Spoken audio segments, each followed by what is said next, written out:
20% das árvores da floresta amazônica original tiveram esse destino, o chão. Que isso vem acontecendo há anos, você já sabe. O que provavelmente você não sabe é que esse crime ambiental tem a ver com a falta d'água na maior cidade da América Latina. É que a Amazônia bombeia para a atmosfera a umidade que vai se transformar em chuva nas regiões centro-oeste, sudeste e sul do Brasil. Quanto maior o desmatamento, menos umidade e, portanto, menos chuva. Sem chuva, os reservatórios ficam vazios e as torneiras secas. É guerra contra a cobiça. No coração da Amazônia, o exército formado pelo IBAMA, pela FUNAI e pela Polícia Federal atinge mais um alvo. Garimpeiros presos, madeireiros multados, equipamentos destruídos. E a prova do crime apreendida. Este é o fronte de um conflito que já dura pelo menos 4 décadas no Brasil. Desde que as primeiras estradas rasgaram a floresta para permitir a colonização.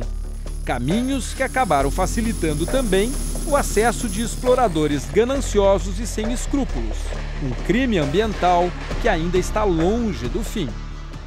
Uma árvore que leva mais de 100 anos para crescer, para chegar a esse tamanho, e que em menos de 1 minuto já pode estar assim. Pior é que a madeira nem é aproveitada.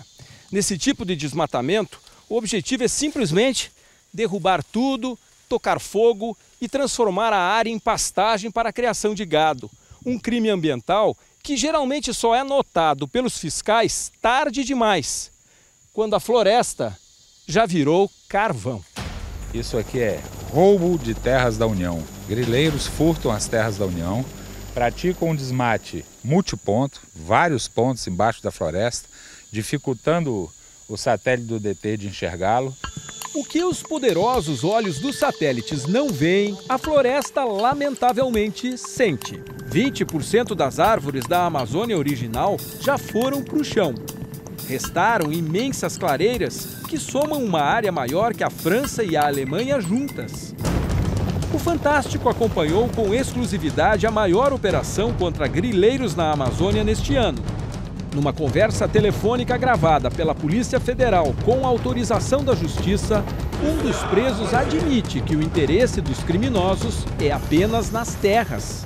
Como a floresta lá é muito bruta, os troncos são muito grossos, então o custo é muito grande. São árvores antigas, árvores velhas. Derrubadas e garimpos deixam uma cicatriz gigantesca na mata, que pode parecer um problema exclusivo de árvores e bichos, distante da maioria das pessoas. Mas a ciência e as novas tecnologias comprovam que as consequências da devastação estão muito mais próximas de todos nós. Céu azul com pouquíssimas nuvens que mal fazem sombra, nascentes que já não vertem mais água, represas com menos de 10% da capacidade original de armazenagem. Esta, por exemplo, perto de Mogi das Cruzes, interior de São Paulo, deveria ter neste ponto uma profundidade de pelo menos 5 metros. Está assim, agonizando.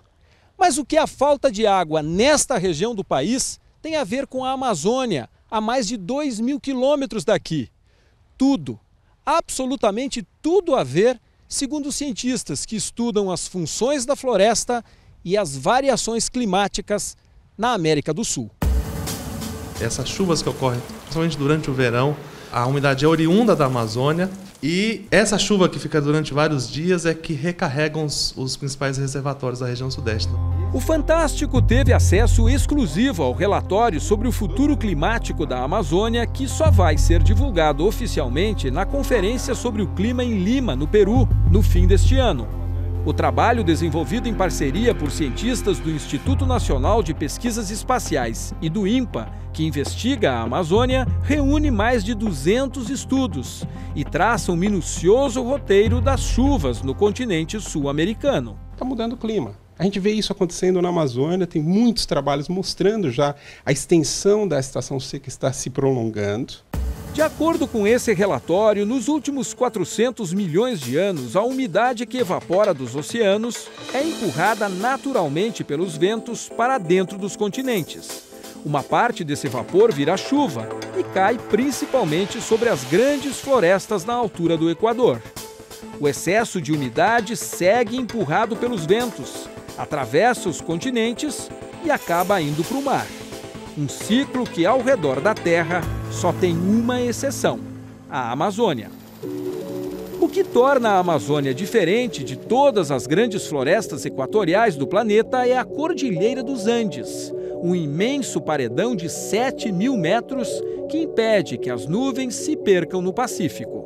Elas esbarram na cordilheira e desviam para o sul. Esses ventos viram aqui e contrapõe-se a tendência natural dessa região aqui de ser deserto. É uma região que produz 70% do PIB da América do Sul. É a região industrial, a região agrícola, a região, então, as cidades, então a maior parte da população da América do Sul.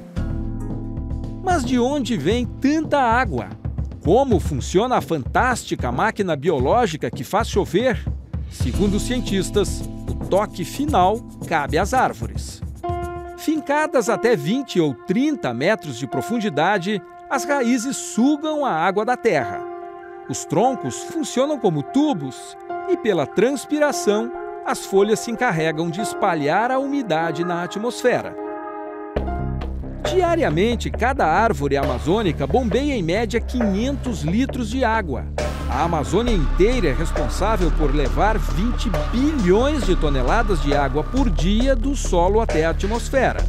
3 bilhões de toneladas a mais do que a vazão diária do Amazonas, o maior rio do mundo. Se você tivesse uma chaleira gigante ligada na tomada, você precisaria de eletricidade da usina de Itaipu, que é a maior do mundo em potência, funcionando por 145 anos para evaporar um dia de água na Amazônia. Quantas Itaipu precisaria para fazer o mesmo trabalho que as árvores estão fazendo silenciosamente lá? 50.000 usinas de Itaipu.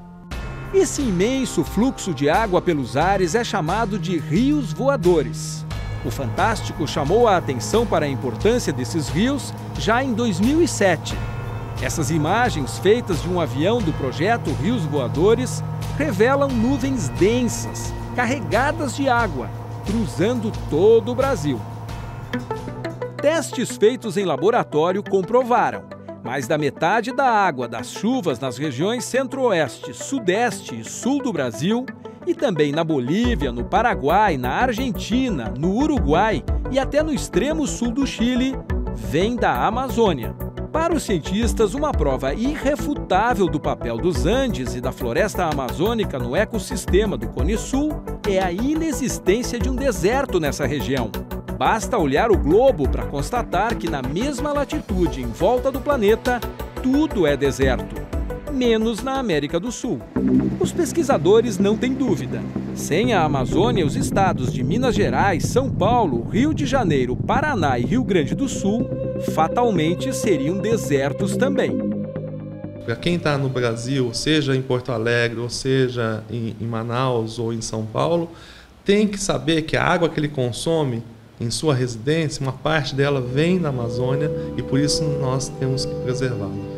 As imagens dos satélites que acompanham a movimentação das nuvens de chuva comprovam que a grande seca que assola as regiões sudeste e centro-oeste do Brasil, em parte está relacionada aos desmatamentos.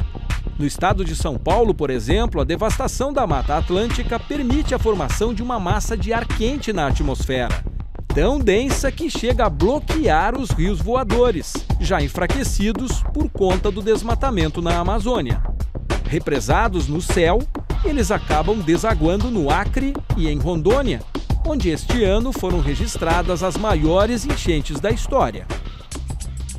Na luta contra o desmatamento, o IBAMA, a FUNAI e a Polícia Federal acabam de ganhar mais um aliado: o Ministério Público, que passou a juntar dados da Receita Federal para poder enquadrar as quadrilhas também por lavagem de dinheiro e sonegação fiscal.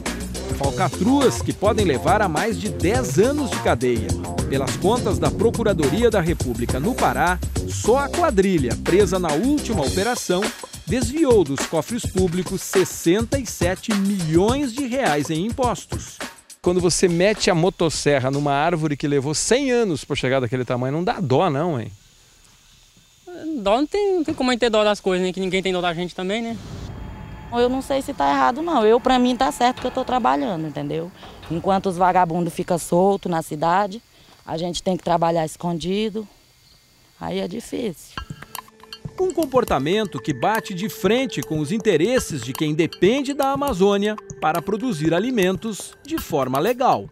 É do interesse do próprio agricultor ou do produtor de gado ou de quem está querendo produzir energia que a floresta seja mantida, porque ela é o que garante que tenha a água necessária para essas atividades econômicas poderem existir. Os gráficos do INPE revelam que os desmatamentos na Amazônia já caíram aos níveis mais baixos das últimas 2 décadas. Mas ainda que tivessem sido completamente zerados, os cientistas não estariam tranquilos. Eles alertam que é preciso também reflorestar as áreas desmatadas, antes que seja tarde. Existe um fato simples. Se você tira a floresta, você tira a fonte de umidade, muda o clima. E nós tiramos floresta. Isso foi o que a gente fez nos últimos 40 anos. O clima é um juiz que sabe contar árvores, que não esquece e não perdoa.